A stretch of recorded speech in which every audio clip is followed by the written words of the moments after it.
இந்த மாதிரி பழமையான ஓட்டு வீடு எவ்வளோ சுகதுக்கங்களை பார்த்துருக்கோம், எத்தனை சொந்த பந்தங்களை பார்த்துருக்கோம்.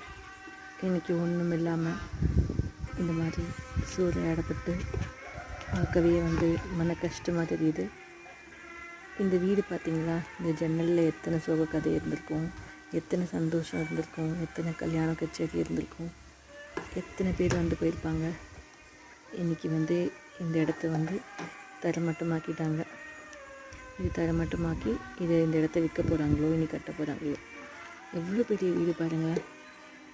இங்கேருந்து அவ்வளோ தூரத்துக்கு ஃபுல்லாக பார்த்திங்கன்னா இதெல்லாம் செங்கல்லில் கட்டினது. இது கண்டிப்பாக ஒரு 80 years இருக்கணும். அண்டு இதெல்லாம் பார்த்திங்கன்னா மண்ணில் செஞ்ச வீடு, கல்லும் மண்ணிலையும் மட்டும் கட்டியிருக்காங்க. ஸோ இதெல்லாம் கிட்டத்தட்ட 120 years மினிமம் இருக்க வாய்ப்பு இருக்குது.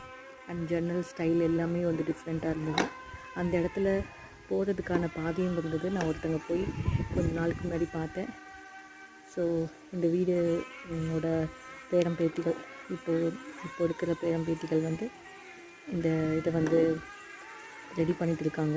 அந்த மண்ணெல்லாம் எடுத்து, அந்த மண் எடுக்கும்போது எவ்வளோ செழுமையான மண் தெரியுமா, அது வரும்போது அவ்வளோ ஒரு செம்மண்ணோட பார்க்கவே ரொம்ப ஆசையாக இருந்துச்சு. அந்த மண்ணே எனக்கு ரொம்ப காலங்களான ஸ்டோரியெல்லாம் சொன்ன மாதிரி எனக்கு தோணிச்சு.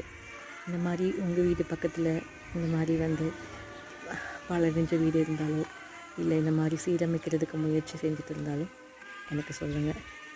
பார்க்கணுன்னு ஆசையாக இருக்குது. நான் இன்னொரு வீடும் காமிக்கிறேன், கொஞ்சம் வெயிட் பண்ணுங்கள்.